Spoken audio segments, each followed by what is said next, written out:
Eita, que Deus está mandando dizer para alguém aqui nessa noite: eu respeitei teu tempo de silêncio, teu tempo de caverna, teu tempo de esconderijo, mas agora chegou a hora de você se levantar. Levanta e resplandece, porque vem a tua luz e a glória do Senhor nasce sobre você. Chega de dar desculpa. João morreu, eu estou sentindo dor, estou sentindo feridas. Não, a multidão chegou nessa noite para te lembrar: o teu propósito é maior, o teu propósito é maior do que a tua dor, o teu propósito é maior do que a tua dor. Levanta, levanta, levanta, levanta, levanta. Evangelho de Jesus segundo escreveu Mateus, capítulo 14, versículo 13. Eu falei 10, mas vamos começar do 10.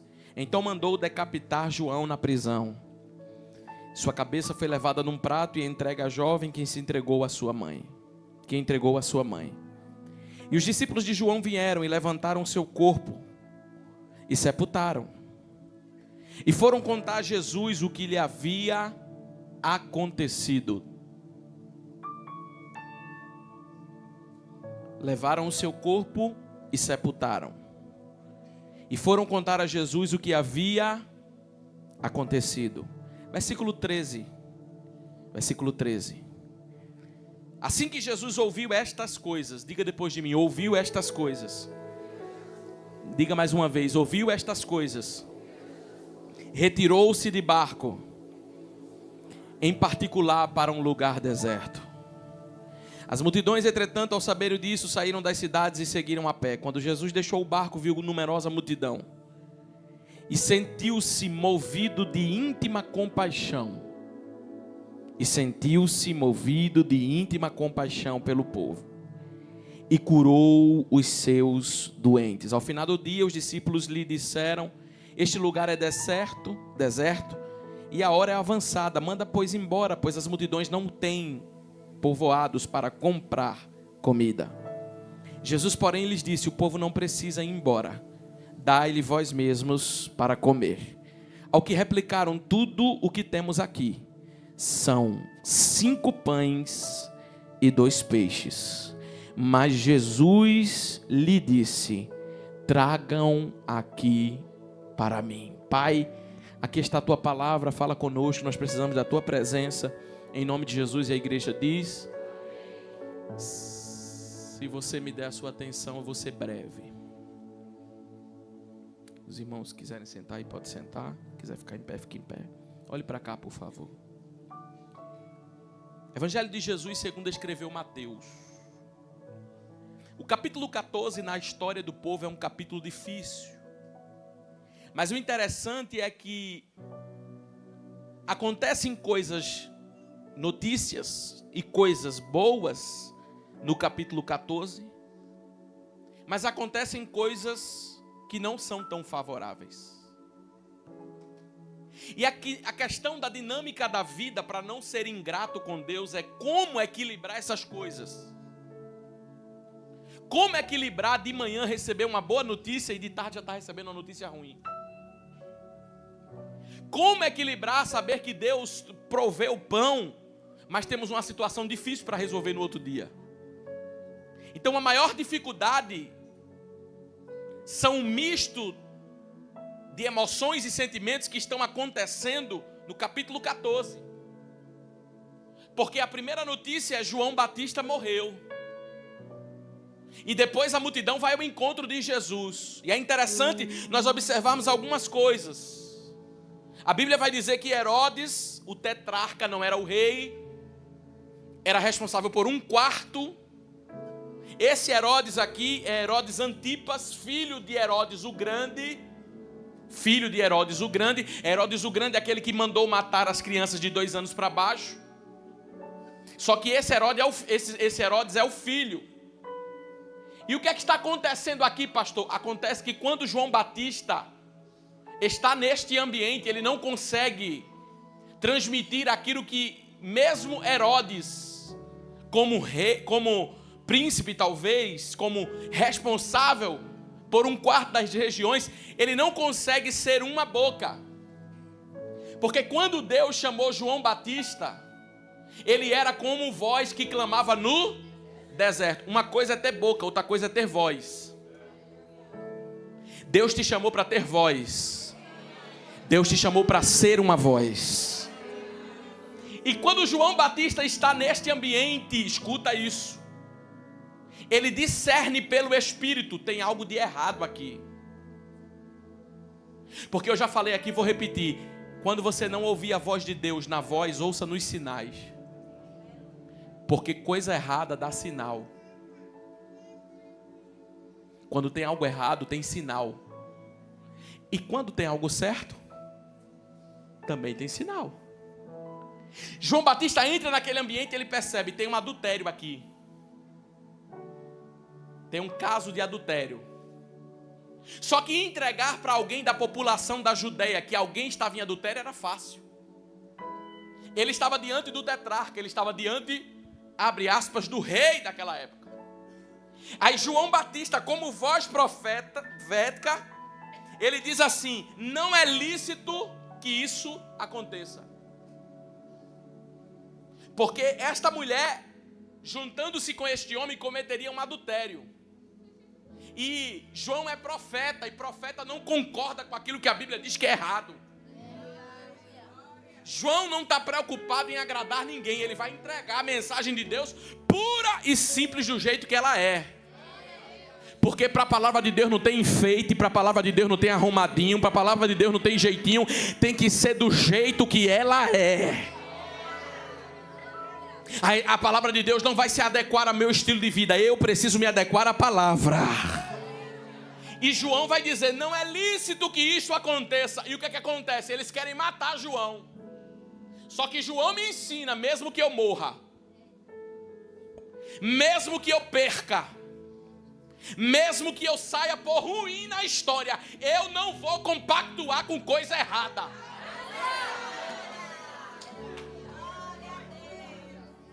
Mesmo que me julguem, mesmo que digam, o profeta foi pego, cadê o Deus dele? Pode dizer o que quiser, eu não compactuo com o pecado de ninguém.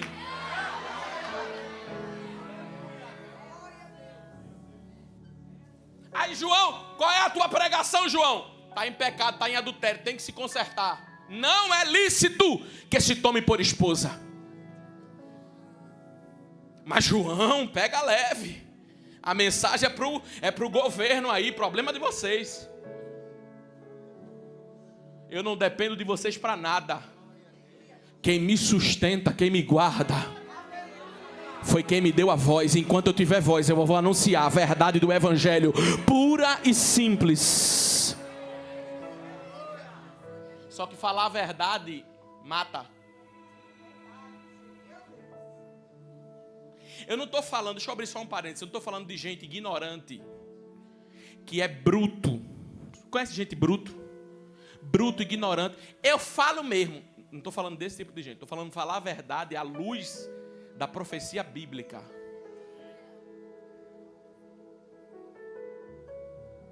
Porque a gente tem que ser sábio no falar, sim ou não? O tolo se passa por sábio até quando o sábio ficar. Significa que eu tenho que ter uma prudência no meu. Eu falo mesmo, eu digo mesmo, está errado. Tem que guardar os lábios. Aí a Bíblia vai dizer que João vai falar, mas não vai falar desaforado, ele vai falar a verdade. E não é a sua verdade, é a verdade do Evangelho. E quando João entrega a mensagem do Evangelho, eles cortam, eu não vou entrar no texto, não vai dar tempo, mas eles cortam a cabeça de João fora. Porque cabeça de profeta vale muito. É por isso que o inimigo age na mente do profeta. Porque ele sabe que se tirar a mente do profeta, acabou. Então Deus está mandando dizer, guarda a tua mente. Guarda as tuas emoções. Cuidado. Mantenha a tua cabeça no lugar. Porque o Senhor está trabalhando na tua vida. Eles vão e arrancam a cabeça de João. Arrancam. Fiquei preocupado de arrancar seu dedo agora, glória a Jesus. Eles arrancam. Os discípulos de João, olha para cá. Os discípulos de João têm uma pendência com Jesus para resolver. Mas é interessante que os discípulos de João olham e dizem: perdemos. O quê? A cabeça. O que faremos agora? É possível que na caminhada da vida percamos a cabeça. A questão é que, perdendo a cabeça, nós não podemos perder o cabeça. Eu vou repetir. Deus dá dias de desafios na nossa vida onde você pode dizer: perdi a cabeça. Você não pode só perder o cabeça. Porque já que eles perderam a cabeça de João no prato, eles correm para o cabeça, porque isso está pendente. Porque eles andavam quando eles tinham uma cabeça, eles não tinham o cabeça. Mas quando eles perderam a cabeça, eles tinham o cabeça. Porque Colossenses 2 diz que ele é o cabeça da igreja. Ele é o cabeça da igreja. O importante não é perder, o importante é não se perder. Porque tem gente que quando perde a cabeça, perde as estribeiras, perde as emoções, perde tudo. Mas eles quando perdem o cabeça, eles dizem: vamos correr para quem? Para quem tem lugar de colocar a nossa cabeça no lugar. Jesus de Nazaré. Vamos correr para Ele, vamos estar diante dEle. Porque eu perdi a cabeça, mas eu não perco o cabeça. Eu não perco Ele de vista. Eu não perco a presença dEle da minha casa. Eu perdi algumas coisas aqui na terra, mas eu não quero deixar de ter a presença dEle na minha vida. Vamos até Jesus.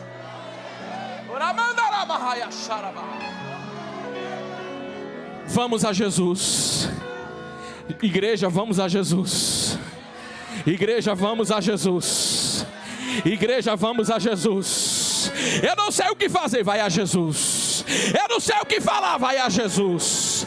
Eu não sei como responder, vai a Jesus. Não perde o cabeça, não perde o cabeça, não perde a presença, não perde a referência, não perde a unção, não perde a autoridade. Deus está te dando estrutura para você seguir no caminho dEle.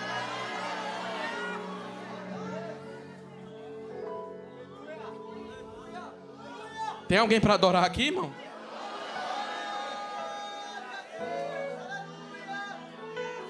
Diga para quem está do seu lado: você pode perder a cabeça, só não perca o cabeça.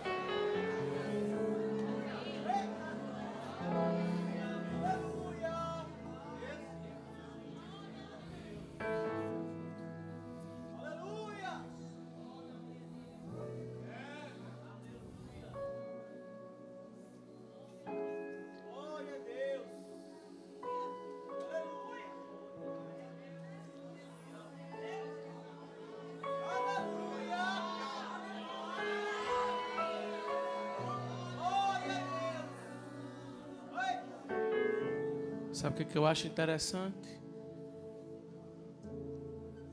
É que a Bíblia vai dizer assim: eles levaram o seu corpo e o sepultaram. Pastor, por que é necessário levar o seu corpo ao túmulo e sepultarem João? Porque eles estão indo a Jesus. E por mais difícil que seja perder, eu não posso só perder, mas não sepultar. Porque uma coisa é morrer e outra coisa é sepultar. Uma coisa é o passado ter passado, outra coisa é ter passado da nossa cabeça. Uma coisa é o dia mau já ter acabado, outra coisa é ter acabado na nossa mente. Uma coisa é aquele capítulo ruim que aconteceu, que está gravado na tua mente, que você diz assim: eu não posso nem me lembrar, que eu fico logo agoniado, agoniada. Outra coisa é sepultar aquilo que aconteceu. Mas os discípulos de João disseram: se é para estar com Jesus, esquecendo-me das coisas que para trás ficam. Não, você não entendeu. Se é para ir para o monte com Jesus, não vos lembreis das coisas passadas. não considereis as coisas antigas. Porque não adianta estar morto e eu não sepultar. Porque o que está morto e eu estou carregando está fedendo. Então eles dizem, é muito difícil, mas morreu, eu tenho que sepultar. Isso é, encare a realidade como ela é. É para levantar na segunda-feira para resolver esse pepino. Esse problema. Não fica deitado na cama porque o problema não vai resolver só não. Diz, eu vou. Porque hoje morre e eu sepulto. Isso significa, não vai ter reticências não. Eu vou colocar um ponto final. Tem coisa que não é Deus que vai colocar ponto final. Tem coisa que é Ele que está dizendo, é você que tem que enterrar. Enterra o que morreu, enterra o que passou, enterra o que já viveu, enterra as lembranças do passado. Por quê? Porque eu faço uma coisa nova. Eu faço uma coisa nova. Eu faço uma coisa nova. Eu faço uma coisa nova. Eu faço uma coisa nova.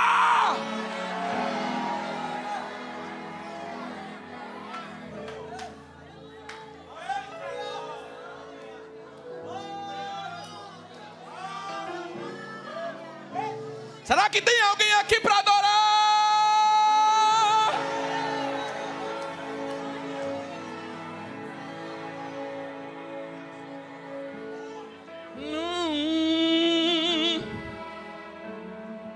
Tem um hino que diz assim: eu vou parar de chorar pelo que ainda vai chegar. Vou adorar. Vou adorar. Eu vou parar de sofrer pelo que aconteceu. Eu vou adorar. Vou adorar. Eu vou parar. Eu vou parar de chorar pelo que aconteceu. Eu vou adorar. Vou adorar. Me ajuda aí. Eu vou parar de sofrer pelo que ainda vai chegar. Eu vou adorar. Vou adorar. Vou adorar. Vou adorar. Vou adorar. Vou adorar. Vou adorar. Vou adorar. Vou adorar. Vou adorar. Para terminar, diga assim comigo: eu vou parar de sofrer pelo que. Tem alguém que precisa cantar isso? Oh! Eu vou parar. Eu vou parar de, meu Deus, pelo que eu vou adorar. Vou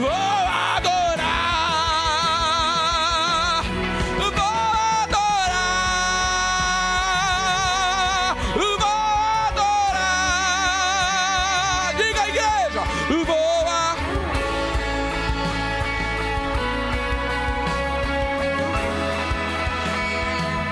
Vira para quem está do teu lado e diz assim: há um tempo novo chegando. Você crê em profecia, irmão? Você crê mesmo? Então sepulta.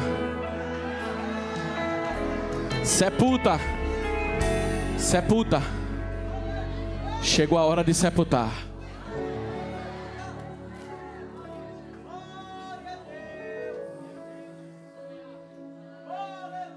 Eles sepultam e vão até Jesus. Eu vou encerrar. Quando eles chegam a Jesus, quando Jesus ouve essas coisas, Jesus vai para um lugar e retira-se em particular. Porque tem hora que tudo que a gente precisa ouvir não é mais um barulho, é o silêncio. Deixa eu falar uma coisa para você: se retirar por um momento não é falta de fé, não. Ouvir o silêncio por um minuto não é falta de fé, não. Porque estão pregando um evangelho de Deus diante dos homens. Você precisa ser um homem diante de Deus. Todo mundo aqui tem ansiedade, todo mundo aqui tem medo, todo mundo aqui passa por problema. Agora é o nível que a gente carrega de tudo isso. Porque às vezes a gente está pregando algo que não vive. Algo como se fosse uma utopia. Irmão, deixa eu falar uma coisa para você. A nossa humanidade bate na nossa porta de vez em quando. Porque aqui ninguém é anjo. Aqui nós somos humanos. Mas sabe o que Deus me trouxe para te dizer? Jesus se retirou para orar. Porque Jesus estava triste. Se a minha Bíblia diz que Jesus ficou triste, pastor. Se a minha Bíblia diz que Jesus chorou. Se a minha Bíblia diz que ele se irou e quebrou tudo na frente do templo. Ele tem sentimentos e emoções. E quando ele ouve acerca de João Batista, irmã Cleide, ele sai correndo e vai para um lugar deserto. Porque tem momento que tudo que a gente quer fazer é entender o nosso processo. Eu não estou falando entender Deus. Não. Tem hora que a gente tem que parar para entender o processo que a gente está passando. Espera aí. Eu preciso parar um pouquinho. Menos barulho, mais silêncio. O que é que eu estou passando? Que prova é essa? Essa é a prova que eu causei ou é a prova de Deus na minha vida? Porque se for de Deus eu vou aguardar. Se for de mim eu vou fazer. Só que o problema é que a gente entra numa prova e sai de 8 e fica falando muito. Aí Deus está dizendo, fica em silêncio. Ouve a minha voz também no silêncio. Se acalme. Descanse. Jesus se retirou. Só que eu imagino Jesus se retirando, dizendo, eu vou ficar aqui, Marquinhos, por mais um tempo. Só que Jesus planejou ficar por mais um tempo. Porque quando a gente também se entrega ao silêncio, a gente não quer sair dele. Aí esse é o problema. O problema não é entrar no silêncio e saber, é um momento e vai passar. Não, tem gente que quer fazer morada no silêncio. O problema não é entrar na caverna, é fazer morada na caverna. O problema não é entrar no deserto, é fazer morada no deserto. Aí quando Jesus está no silêncio, Jesus diz, multidão, vocês que gritam, Deus diz, multidão, vocês que fazem muito barulho, vão lá ao encontro de Jesus que acabou o tempo do silêncio dele. Jesus está em silêncio e a multidão. Jesus está ali, eu imagino, não está escrito que talvez para Jesus ele continuaria como ele estava. Só que a multidão bate na porta de Jesus só para lembrar uma coisa: não dá para ficar em silêncio por muito tempo, não dá para ficar na caverna por muito tempo, não dá para ficar no deserto por muito tempo, porque tem uma multidão para alimentar. Eita, que Deus está mandando dizer para alguém aqui nessa noite: eu respeitei teu tempo de silêncio, teu tempo de caverna, teu tempo de esconderijo, mas agora chegou a hora de você se levantar. Levanta e resplandece, porque vem a tua luz e a glória do Senhor nasce sobre você. Chega de dar desculpa, João morreu, eu estou sentindo dor, estou sentindo feridas. Não, a multidão chegou nessa noite para te lembrar: o teu propósito é maior, o teu propósito é maior do que a tua dor, o teu propósito é maior do que a tua dor. Levanta, levanta, levanta, levanta, levanta.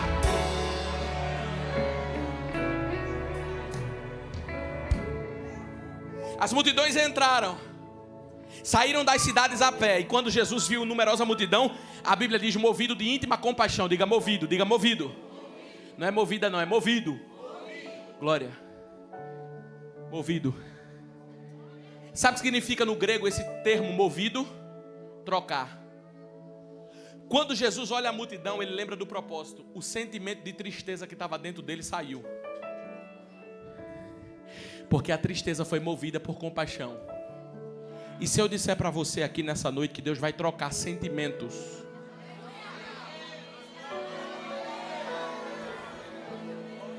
Se eu disser para você que Deus vai tirar do teu coração o que não agrada a Ele? Se eu disser para você que Ele vai entrar nessa angústia que está dentro da tua alma, vai arrancar e vai colocar compaixão por alguém, pela missão, pelo propósito. Quando a Bíblia diz moveu-os, trocou, vai trocar algo dentro de você. Quando alguém olhar e te perguntar o que foi que aconteceu, não sei, mudou algo dentro de mim aqui, foi ele. Ele vai mudar a tua história, ele vai mudar a tua vida, ele vai mudar teu sentimento, ele vai mudar a tua emoção aqui. Oh! Ele vai mudar. Ele vai trocar. Estou abatida, pastor, estou triste. Por que estás abatido a minha alma? Por que te perturbas dentro de mim? Espera em Deus. Espera em Deus, pois ainda o louvarei. Deus está me dizendo, filho, esta noite eu estou trocando sentimentos aqui. É necessário Deus entrar nas emoções de muitas pessoas aqui nesta noite. Se Jesus estava sentindo tristeza, agora ele está movido. A missão vai ser maior, o propósito vai ser maior do que a dor. Essa dor não vai paralisar você. Não, eu estou indo agora no mundo espiritual, você nem imagina o que é isso. E arrancando dores, diz o Senhor, e colocando bálsamo na tua ferida aqui nesta noite. Oh, aleluia. Por que Jesus morreu? Por que Jesus trocou o sentimento? Porque não dava para ficar chorando por aquilo que passou. O seu problema é que você está chorando por aquilo que não tem mais vida. Só que Jesus está dizendo para você, olha a multidão na tua frente. Ô mãe, mamãe, toda vez que você quiser desistir, acorda 2 horas da manhã e olha para o teu filho na cama. Ele não está mais comigo, pastor. Olha a foto dele. Olha a tua casa. Olha a tua família. Olha o teu propósito de vida. Se você parar, a multidão fica perecendo. Mas nessa noite Deus está dando, eu estou sentindo, irmão, algo de baixo para cima, uma unção de Deus tão tremenda aqui. Porque Deus está entrando no mundo espiritual aqui nessa noite. O trabalhar de Deus é diferente. Alguém está pensando que vai ser de um jeito, Deus está dizendo é de outro. E a Bíblia diz que Jesus, que é o pão da vida, começa a alimentar o povo. No final do dia, e eu fecho a minha Bíblia agora, senão eu não vou parar, vou continuar.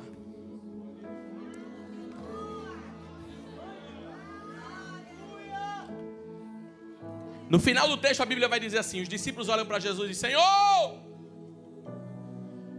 Ô Jesus, tem um problema que eu acho que o Senhor não sabe. Sim, fala aí. Esse lugar é deserto. Se Jesus tivesse um temperamento forte, que ele ia dizer, é óbvio. Outra coisa, Jesus, a hora é avançada. É óbvio. Você acha que o que você está vendo, Jesus não sabe?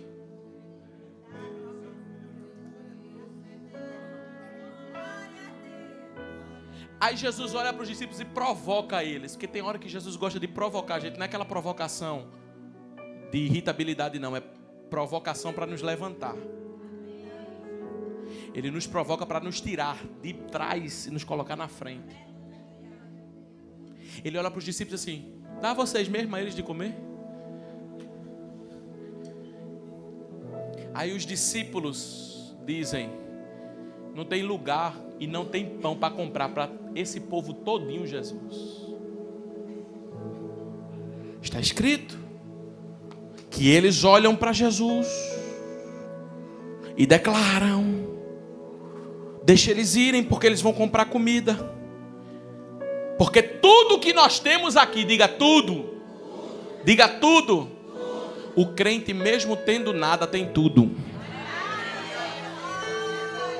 Andar com Jesus é bom por causa disso.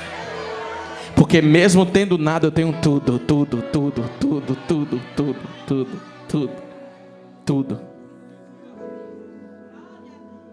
Jesus, tudo que a gente tem aqui. Eu falei que ia encerrar, mas me dá mais 5 minutinhos. Tudo que a gente tem aqui são 5 pãezinhos e 2 peixes. Eles achavam que era difícil para eles alimentar a multidão. Só que difícil era para quem estava entregando da mão. Eles pegaram na mão de um menino. Porque quando você acha que é difícil para você, para o outro que está do seu lado está mais difícil.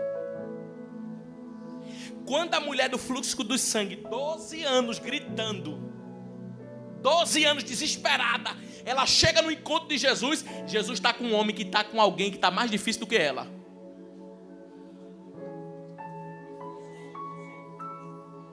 Porque ela está perdendo sangue há 12 anos.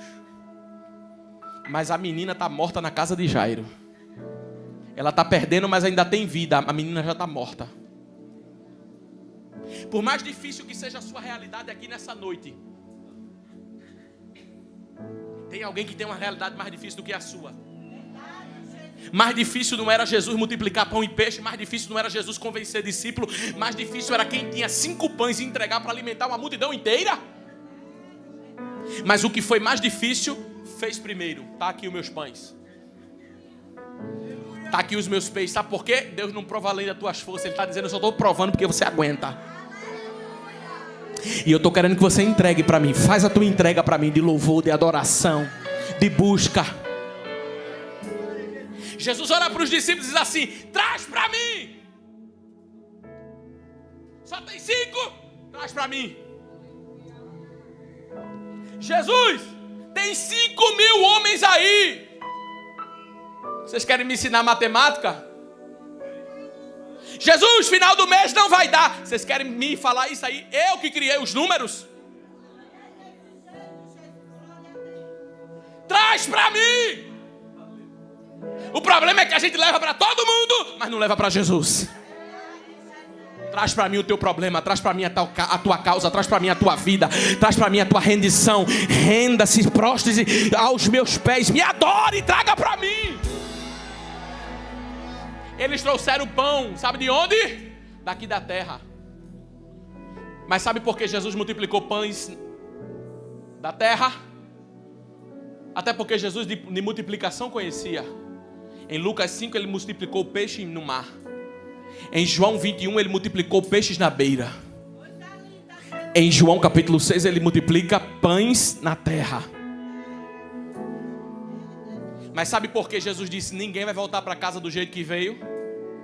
Porque eles passaram o dia inteiro comendo do pão do céu.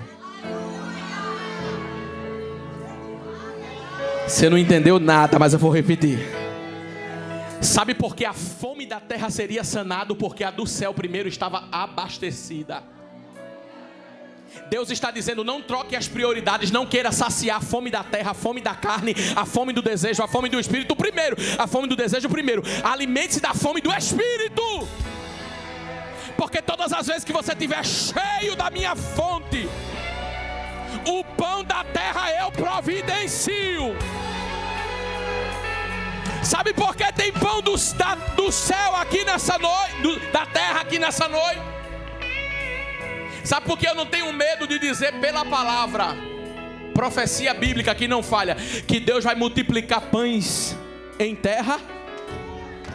Para você o mês acabou hoje em déficit. Deus está dizendo, está tudo no meu controle. Está tudo na minha mão.